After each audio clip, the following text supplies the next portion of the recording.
இந்த ஓய்வு பெற்ற போக்குவரத்து கழக தொழிலாளர்கள் 95,000 பேர் இன்னைக்கு பாதிக்கப்பட்டதை கண்டித்து, அதாவது இந்த தகவலை அந்நியார்கிட்ட நமது கதிரேசன் அவர்களும் நம்ம லோகு சார் அவர் எல்லாமே ஒரு 5 ஓய்வு பெற்ற தொழிலாளர்கள் இந்த மாதிரி 17ஆம் தேதி போக்குவரத்து கழக ஓய்வு பெற்ற தொழிலாளர்கள் அரை நிர்வாண போராட்டம் நடத்துகிறோம். தேசிய முற்போக்கு திராவிட கழகத்தின் சார்பாக கழக பொதுச் செயலாளர் அந்நியார் அவர்கள் கலந்து கொள்ளணும் அப்படின்னு சொல்லி இங்க வந்தாங்க. அன்னைக்கு பார்த்தீங்கன்னா அண்ணி அவங்க வெளியில ஒரு வேலையா போயிட்டாங்க. கழக துணை செயலாளர் LK சுதீஷார் அவர்களும் அண்ணன் பாசாதி அண்ணன் அவர்களும் இருந்தாங்க. அவங்க கிட்ட கோரிக்கை மனு கொடுத்துட்டு போனாங்க. கட்டாயம் கலந்து கொள்வார்கள் சொன்னாங்க. அதன் பிறகு இந்த கோரிக்கையை அந்நியார் அவர்களிடம் நான் போய் சொல்லும் போது அந்த பிரச்சனைய ரொம்ப உன்னிப்பா கேட்டு கட்டாயம் நான் கலந்துக்கிறேன். அது என்ன ஏதுன்னு முதல்ல ஒரு வாரத்துக்கு முன்னாடியே ஒரு 3 நாளைக்கு முன்னாடி ஒரு அறிக்கையும் நம்ம விட்டுடலாம். அறிக்கை விட்டுட்டு அந்த போராட்டத்தை கட்டாயம் நான் கலந்துக்கிறேன் அப்படிங்கிற தகவல் சொன்னாங்க. அதுக்கப்புறம் இந்த மாதிரி ஓய்வு பெற்ற தொழிலாளர்கள் ஒரு ஆலோசனை கூட்டம் சாயந்தரம் 4 மணிக்கு மேல நம்ம ஆபீஸ்ல நடத்தணும்னு கேட்டுட்டாங்க. தாராளமா பண்ணிக்கோ அப்படிங்கிற ஒரு எதுவுமே ஒரு அப்படின்னாங்க. முதலில் அண்ணி அவர்களுக்கும் தேசிய முற்போக்கு தொழிற்சங்க பேரவையின் சார்பாக வாழ்த்துக்களை தெரிவித்துக் கொள்கிறேன், நன்றியும் தெரிவித்துக் கொள்கிறேன். அதாவது இந்த ஓய்வு பெற்ற போக்குவரத்து கழக தொழிலாளர்களை ஒருங்கிணைந்து இந்த ஆர்கனைசிங் செய்த அண்ணன் கதிரேசன் அவர்களையும் அவரோடு இணைந்து பணியாற்றக்கூடிய சங்க நிர்வாகிகளையும் அனைத்து மண்டலங்களில் இருந்து வந்திருக்கும் நிர்வாகிகளையும் தேசிய முற்போக்கு தொழிற்சங்க பேரவையின் சார்பாகவும் போக்குவரத்து பிரிவு சார்பாகவும் நன்றி வாழ்த்துக்களை தெரிவிச்சுக்கிறேன். இப்ப போக்குவரத்து கழக ஓய்வு பெற்ற தொழிலாளர்கள் பிரச்சனைக்காக மட்டும் நீங்க இந்த போராட்டத்தை நடத்தல. ஏன்னா டிரான்ஸ்போர்ட் 15வது ஊதிய உயர்வு பேச்சுவார்த்தையும் உடனடியாக தொடங்கணும். அதுக்கடுத்து 2023க்கு அப்புறம் பணியில் சேர்ந்தவர்களுக்கும் ஓய்வூதியம் கொடுக்கணும் அப்படிங்கிற ஒரு கோரிக்கையும் மையப்படுத்தி தான் நீங்க 5 கோரிக்கையில அந்த கோரிக்கை ரன்னிங் ஸ்டாஃப்களுக்கு சேர்த்து தான் நீங்க போராடுறீங்க. அப்படிங்கிற போது அந்த ரன்னிங் ஸ்டாஃப்களுக்கு இந்த திமுக காரணம். ஏன்னா எனக்கு ரொம்ப ஆதங்கம். போன மட்டும் ஏடிபி தொழிற்சங்க ஆட்சி நடக்கும்போது, ஏடிபி ஆட்சி நடக்கும்போது பார்த்தீங்கன்னா நம்ம தேமுதிக, பாமக எல்லாரும் ஒரு கூட்டு இயக்கமா நடராஜன், அருமலையினர் எல்லாரோட சேர்ந்து 11 சங்கங்கள் ஒருங்கிணைந்து போராடணும், பலகட்ட போராட்டம் நடத்தணும். அப்போ பார்த்தீங்கன்னா அந்த போராட்டத்தில் நானும் உன்னிப்பா கவனிச்சேன். நீங்களும் நான் அந்த போராட்டத்திலலாம் பேசிப்பேன். இந்த தொழிற்சங்க தலைவர்கள் தான் தப்பு பண்றாங்கிறது எனக்கு அந்த கூட்டத்திலேயே நான் கூட சொன்னேன். ஏன்னா போக்குவரத்து கழக தொழிலாளர்களுடைய வாழ்க்கையை கெடுத்ததே போக்குவரத்து தொழிற்சங்க நிர்வாகிகள் தான் அப்படிங்கிறது எனக்கு அந்த இடத்துலயே சொன்னேன். இப்ப தொழிற்சங்கங்கள்னு ஆரம்பிச்சு ஒப்பந்தங்கிற பேர்ல 47 சங்கம், இப்ப 82 சங்கம் ஆரம்பிச்சு இன்னைக்கு நம்மளுடைய ஒப்பந்தங்களே கேள்விக்குறி ஆயிப்போச்சு.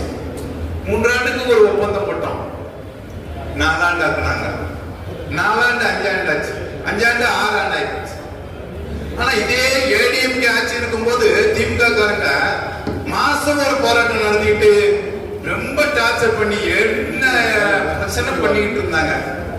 இதுக்கெல்லாம் அந்நேரம் நம்ம போக்குவரத்து தொழிலாளி ஓய்வு பெற்றவர்களும் அவங்களுக்கு சப்போர்ட்டா தான் போய் நின்னோம், கூட்டத்தை காட்டுறதுக்காக. கூட்டம் ரன்னிங் ஸ்டாஃப் அவ்வளவு. நம்ம அந்த ஓய்வு பெற்றவர்களுக்கு கட்டம் டிஏ வாங்கி கொடுத்துருவோம், செஞ்சிருவோம். சிஐடியும் சரி, டிஎம்கேவும் சரி, அவங்கதான் ஓய்வு பெற்றவர்கள்கிட்ட சங்கம் வச்சு அவங்க கிட்ட சந்தா வசூல் பண்ணி அது மூலியமா ஒரு குளிர்காஞ்சம். கடைசியில நம்ம போக்குவரத்து கழக தொழிலாளி ஓய்வு பெற்றவர்கள் எல்லாத்தையும் தெருவில் விட்டுட்டு இன்னைக்கு என்னன்னு கூட பார்க்காம கண்டுக்காம அசால்ட்டா இருக்காங்க. இதே நடராஜ் என்ன செஞ்சா, கரெக்டா ஒரு 82 சங்கத்தையும் அதிகாரிகள் மூலியமா கூப்பிட வச்சாங்க.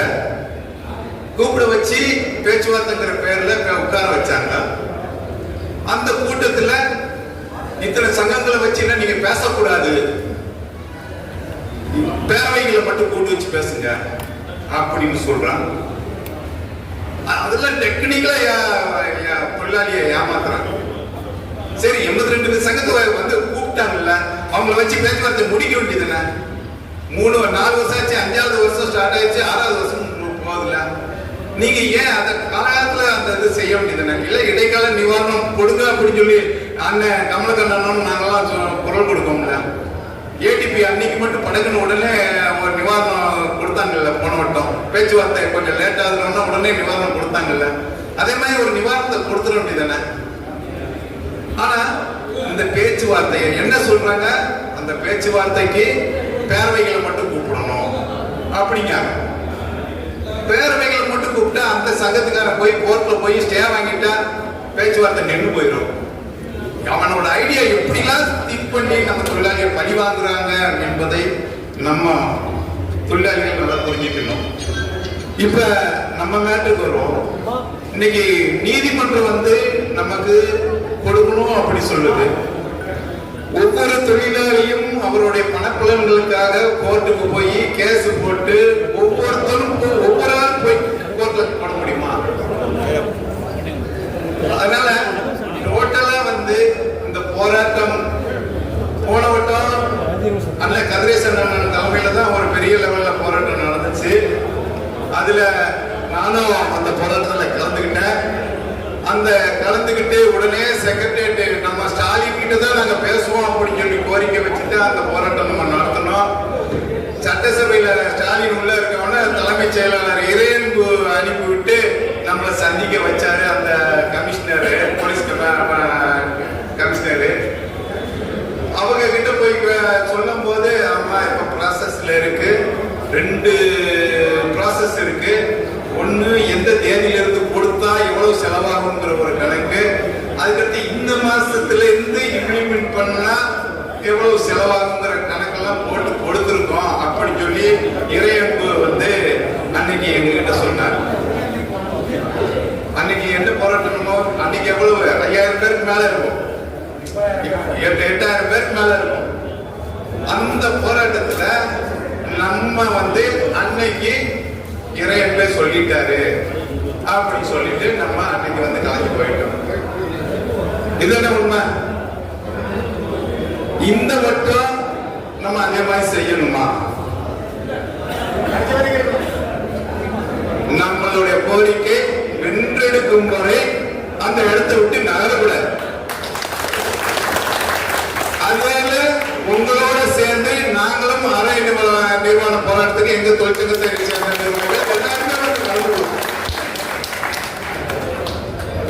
பார்ப்போம், நம்ம வழிக்கு வரலான்னு பார்ப்போம். அந்த அண்ணன் என்ன சொல்லியிருக்காங்கன்னா 20000 பேர் வருவாங்க அப்படின்னு இருக்காரு. அட்லீஸ்ட் 10000 பேராவது வருவாங்கங்கிற எண்ணம் எங்களுக்கும் இருக்கு. என்ன செய்ய போறோம்? நம்ம லீடர்கள் இருப்பாங்க, என்ன சொன்னாலும் சரி. ஏன்னா நான் கொஞ்சம் வித்தியாசமானவன். போராட்டம் பண்ணா ஜெயிக்கணும், இல்லைன்னா பண்ணக்கூடாது.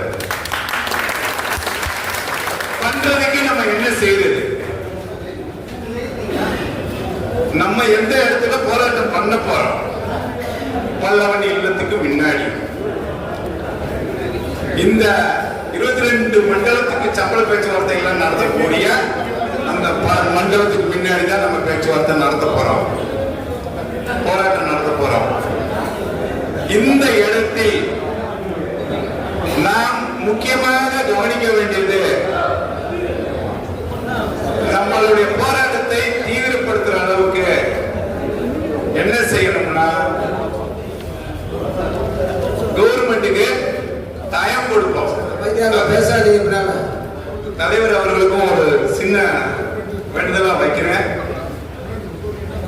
நம்ம 60 வயசு 65 வயசு மேல உள்ளவங்க தான் நம்ம போராட்ட களத்துக்கு கொண்டு வர்றோம். அவங்கள பொது நிலைக்கும் நம்ம அடிக்கடி கூப்பிட்டு அவங்கள நம்ம சித்திரவதையும் பண்ண முடியாது. இந்த போராட்டம் ஒரு முடிவு போராட்டமாக அமைய வேண்டும். கண்டிப்பாக 17/12 ஊழியர்களுக்கு அகவிலைப்படி உயர்வை அரசு அறிவிக்கும் நாளாக அமையும். கண்டிப்பாக அரசு அறிவிக்கும் வரை யாரும் போராடக்கூடாது.